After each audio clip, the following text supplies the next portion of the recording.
faltaba la visión de esta verdad que tiene que ver con una creencia que podría relacionarse lejanamente con alguna religión y que podría ser alguna historia más o menos cierta, como podría ser la Guerra de las Galaxias si alguien la quiere creer así.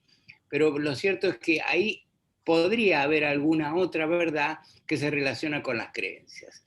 Bien, hay muchas felicitaciones para los panelistas, cosa que comparto, porque hicieron una mañana muy rica. Alguien pregunta, el doctor Durán, ¿cuánto estamos poniendo en juego en este momento por no tener una noción clara de persona? Como es imposible que abarquemos la totalidad de cualquier pregunta que enfrentemos, podría decirse que el nivel necesario y suficiente para esta profundidad debería ser la buena intención que él pone en la caridad. Seguramente alguien contestará a esta pregunta. Bueno, me permito decir lo primero que me sale. Yo creo que la buena intención es necesaria y hace muchas veces a la diferencia. No me parece que sea suficiente, porque con muy buenas intenciones, creo que no hace falta alejarse mucho de la propia vida para darse cuenta de eso, a veces uno mete la pata. Y yo creo que detrás de algunos errores teóricos contemporáneos hay gente de muy buen corazón que no ve algunas cosas con claridad. Entonces, me parece que si pretendemos y todos queremos que la vida humana es un valor, algunas precisiones teóricas en términos categoriales son necesarias. A ver, pongo un ejemplo relativamente sencillo de eso. Hace unos meses salió un videíto en TikTok donde un muchacho pateaba a su gato. Entonces salía y simplemente para filmarse y hacerse gracioso pateaba al gato. Y esto tuvo millones y millones de dislikes y causó un escándalo en TikTok. Esa sensibilidad que a mí me parece correcta no es pareja, me parece a mí, a la sensibilidad que se tiene con la eliminación de la vida humana o de la persona por nacer en algunas legislaciones como la nuestra, prácticamente hasta el momento del parto. Ahí hay una cuestión categorial ontológica que no me parece que se resuelva simplemente con buena voluntad. ¿Alguien más quiere responder? Bien. Felicita a todos Elena Durbano, dice que como paliativista la exposición de Ricardo le encantó porque interpela el enfoque de la verdad modulada por distintas miradas. Y esto tiene que ver con mucho de lo que nos pasa a los médicos con las miradas de los pacientes.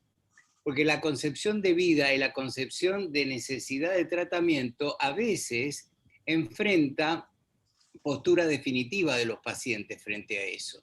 Una de las posturas que podríamos recordar como duras son las posturas de los testigos de Jehová, cómo conciben su vida y cómo conciben su salvación.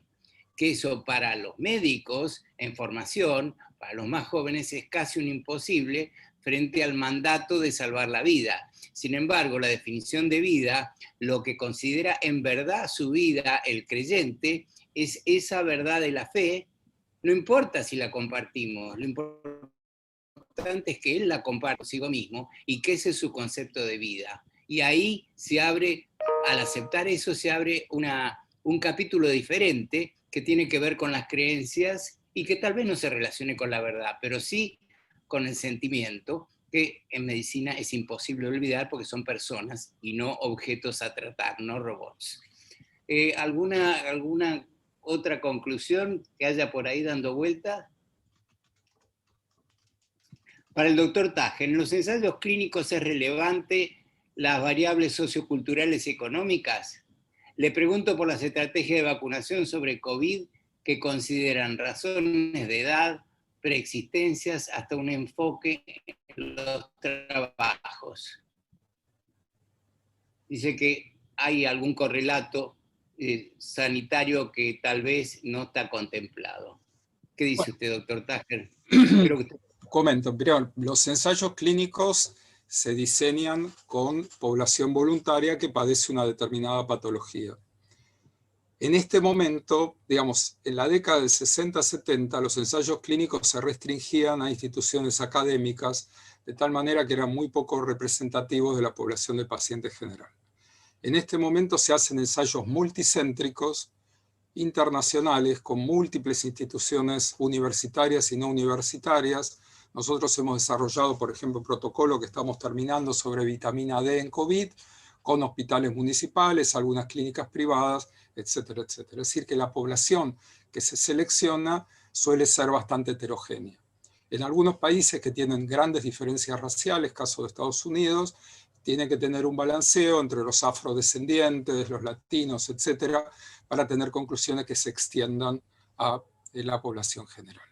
Sobre aspectos socioeconómicos y enfermedad, en general no se hacen ensayos clínicos, pero hay muchísima información al respecto. En la Argentina hay mucho más mortalidad cardiovascular en sectores humildes que en sectores poderosos, a pesar de que el prejuicio que la enfermedad cardiovascular afecta a los ricos. Hay estudios, por ejemplo, en la Villa 31, donde muestra que la encuesta de factores de riesgo que se hace desde el INDEC no abarca a los habitantes de villas, que son más de 1,5 millones en la Argentina, y estos habitantes tienen el doble de factores de riesgo. Así que el tema socioeconómico atraviesa toda la realidad, no solo de la generación de datos científicos, sino de la aplicación práctica de la medicina, de la adherencia a los tratamientos. Es un tema muy relevante de la práctica y está en uno de esos cuadrados de decisión de cómo enfocamos cada paciente en particular. Doctor, preguntan si podría decir algo más sobre el criterio de validez de artículos científicos financiados por empresas farmacéuticas. Bueno, mire, hace unos años en una revista compartimos un debate acerca del tema. Había un autor norteamericano que cuestionaba toda la producción científica de la industria farmacéutica. Hay cosas que se rebaten por el absurdo en este sentido. Digamos. Por ejemplo, yo podría decir que una persona que tiene un infarto, tiene dolor de pecho, tiene temor a morirse, no puede dar autorización para un ensayo clínico porque está en un momento muy vulnerable de su vida. Sin embargo, tenemos centenares de miles de pacientes que han sido incluidos en ensayos clínicos y hoy en día bajó a la mortalidad el infarto porque se utilizan drogas que se demostraron en ensayos clínicos. Entonces, no cabe duda que, por ejemplo, la atorvastatina, que prolonga la vida, reduce infartos, le producía a Pfizer 11.000 millones de dólares de ganancias anuales. Esto no quita que la droga es extraordinaria y que los ensayos clínicos fueron hechos en forma excelente.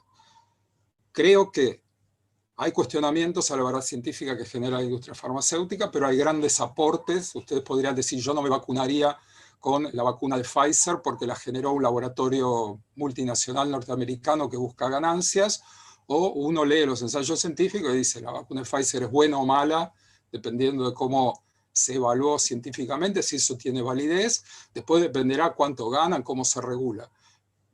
Hay un montón de ruido alrededor, hay mentiras, hay fraude, hay un montón de cosas complejas, pero justamente los que leemos los ensayos clínicos y la comunidad médica tiene que poder leer toda esa información, poder criticarla, mirarla con lupa.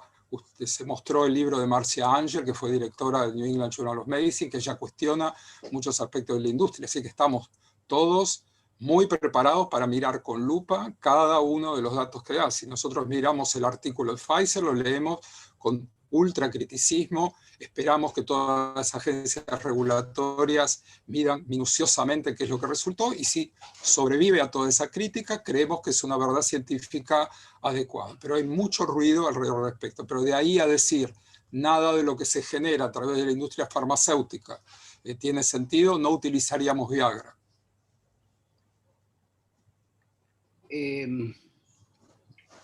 Hablan de Machine Learning y Deep Learning, por lo menos en neurología y neurocirugía. ¿Qué dice usted, doctor Tajer? ¿Yo? Sí, ahora lo... Mire, la verdad que este tema del Machine Learning es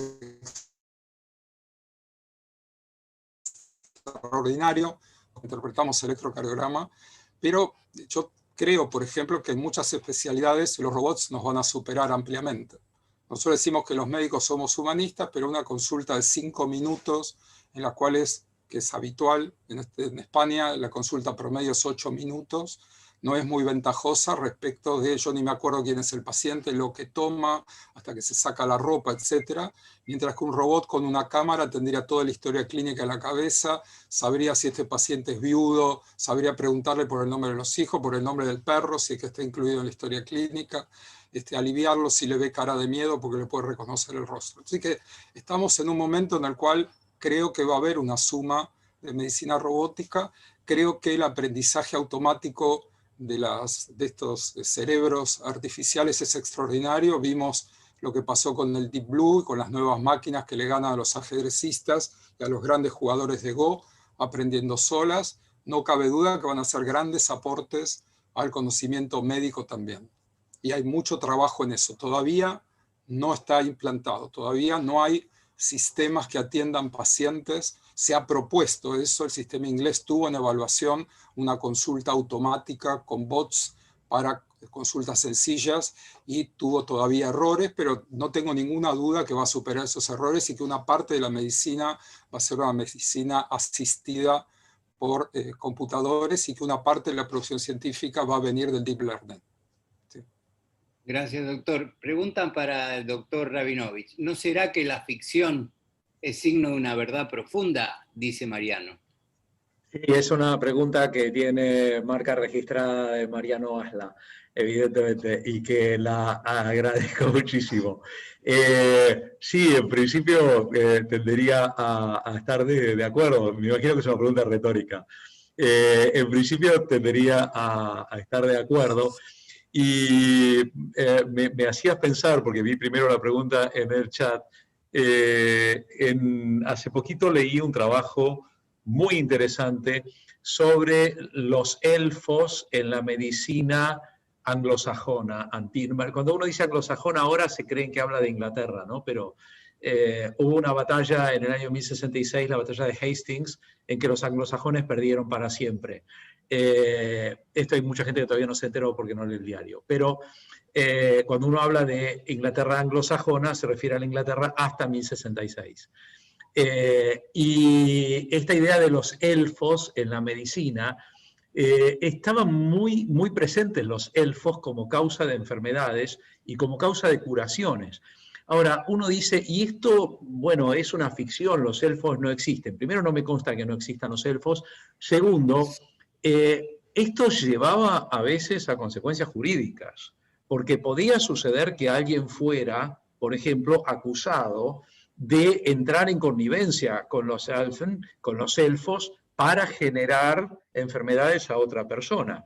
Lo cual tendría algún parecido, por ejemplo, con las figuras en algunos grupos indígenas americanos que tienen la consideración de que tienen ese poder de entrar en connivencia con fuerzas sobrenaturales para curar o para generar enfermedad. Y estoy seguro que Paola y Mariano inmediatamente piensan en la famosa pregunta de Platón, ¿no? ¿Quién es el que está en mejor condición para causar bien a los amigos y mal a los enemigos? Y atroz, le dicen inmediatamente, claro, el médico, no cabe la menor duda. Bueno, esto también es lo que le responderían a una machi mapuche, a un son de los Selknam, etc. O sea, tú eres el que puede curar, por lo tanto tú eres el que puede enfermar. ¿Por qué? Porque las enfermedades y las curas tienen que ver con elementos que están más allá de lo que podemos ver.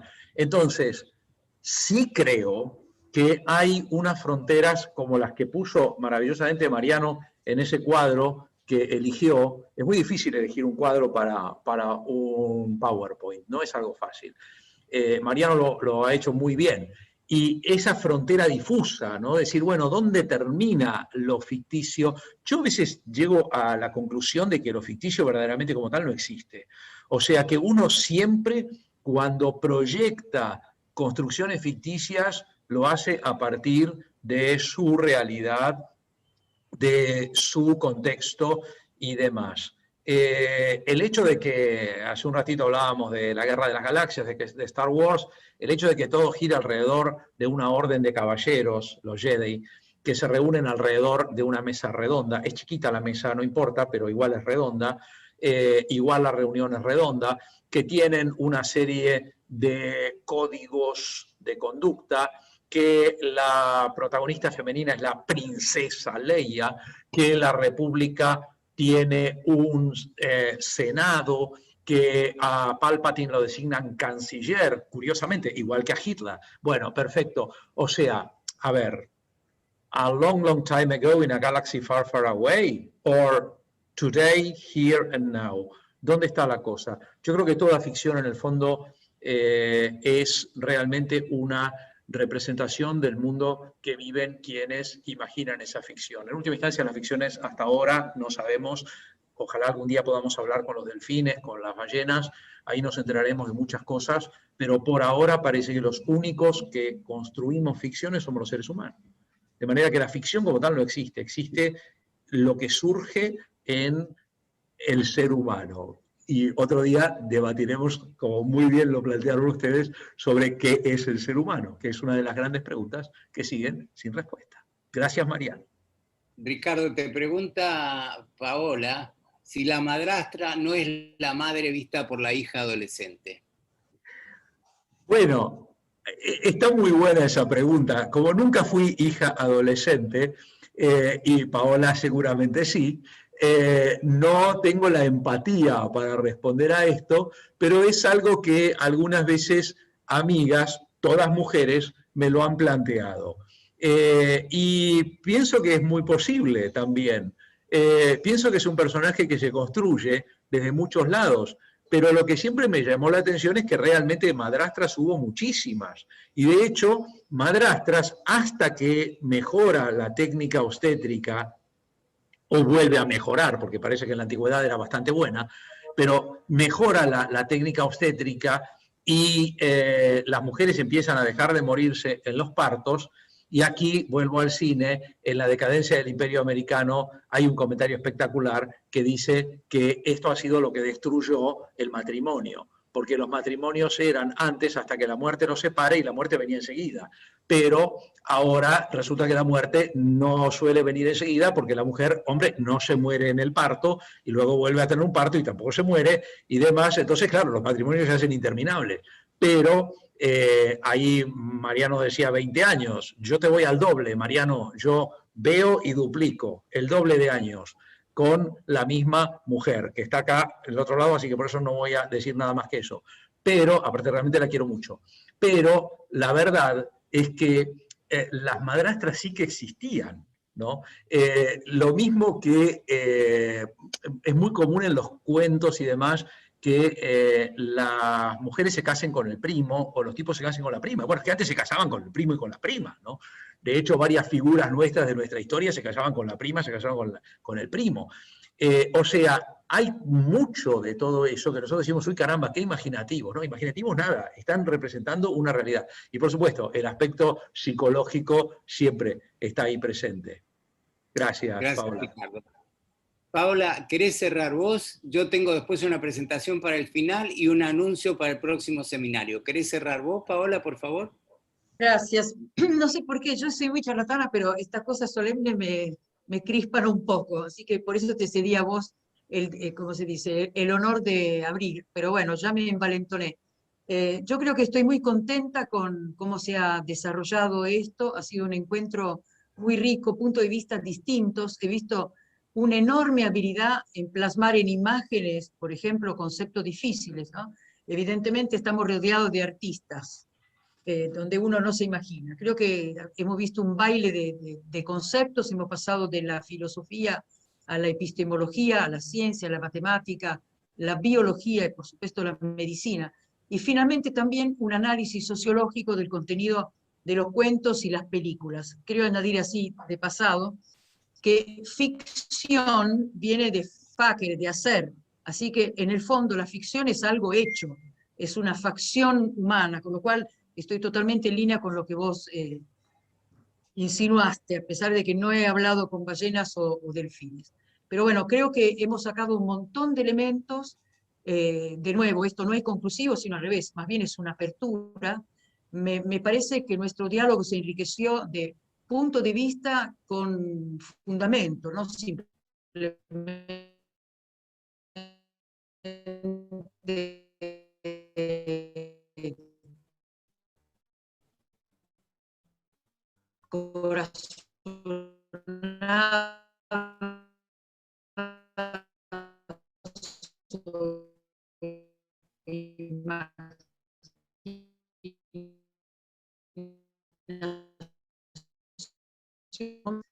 elaborado.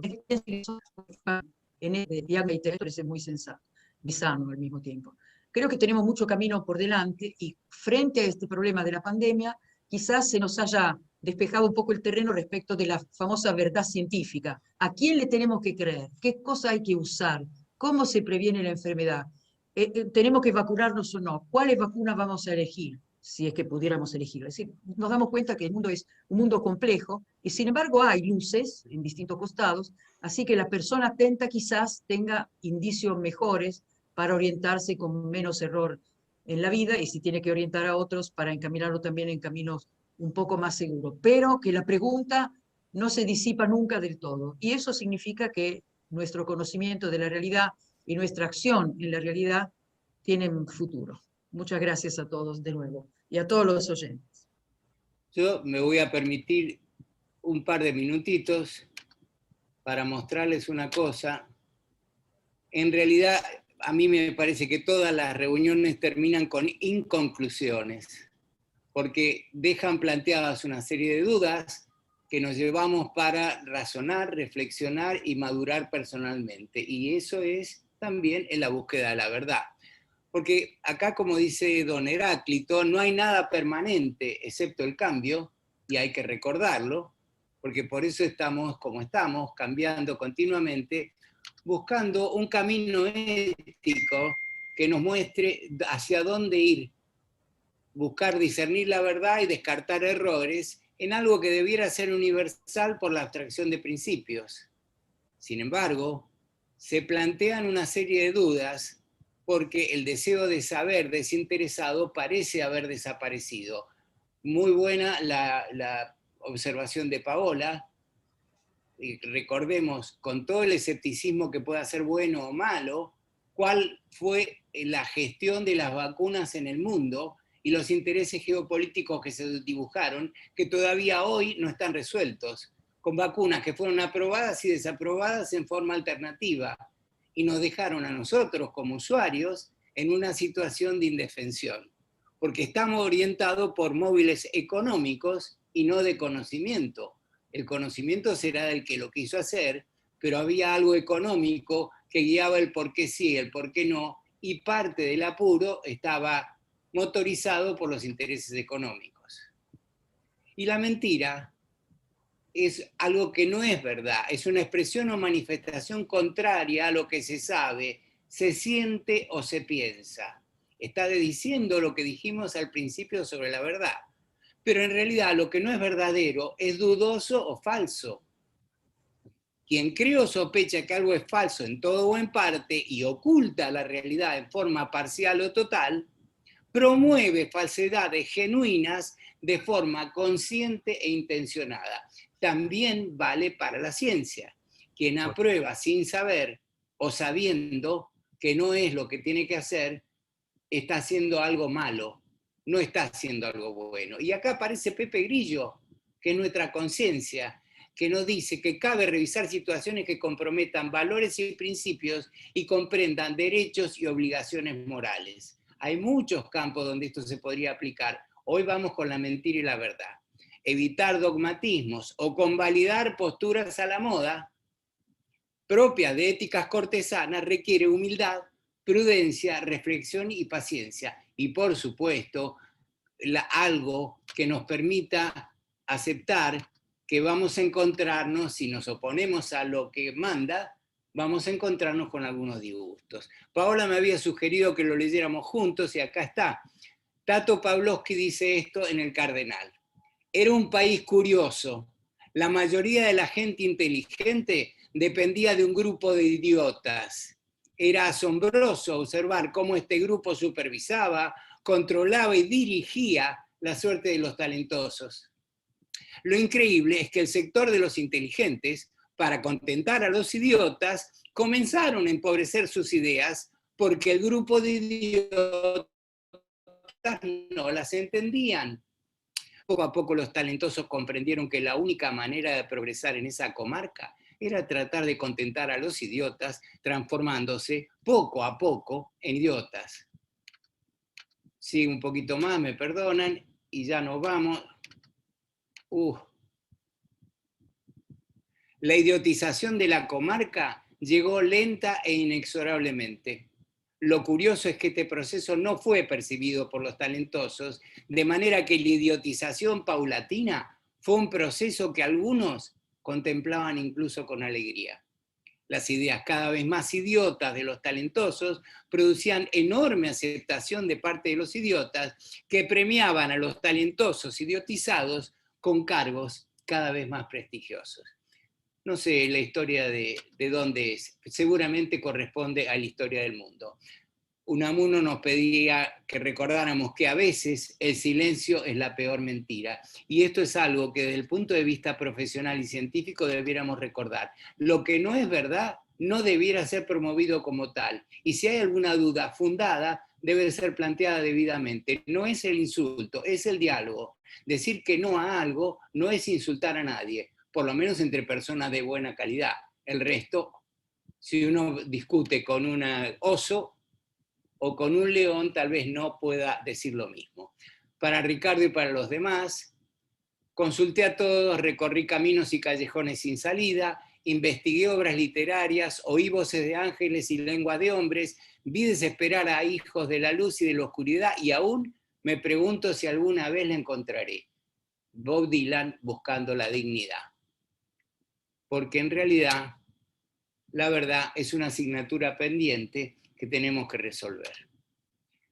Ahí estoy despidiéndome en nombre de CAEM y anunciando que para el 15 de julio vamos a tener un seminario que va a hablar de pandemia, COVID, y va a ser el 15 de julio, y ahí están los temas que van a tratar, coordinados por la doctora Rabadán, el doctor Oliari y el doctor Alejandro Caride. Los esperamos el 15 de julio en este espacio de Zoom que vamos a compartir con la promoción habitual.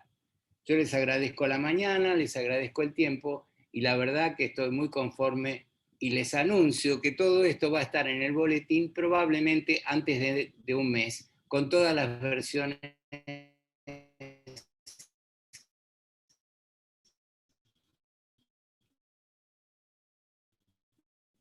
que hemos logrado de esta reunión. Todas.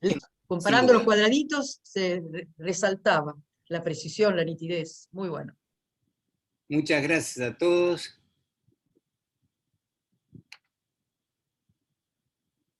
Nos vemos. Nos vemos.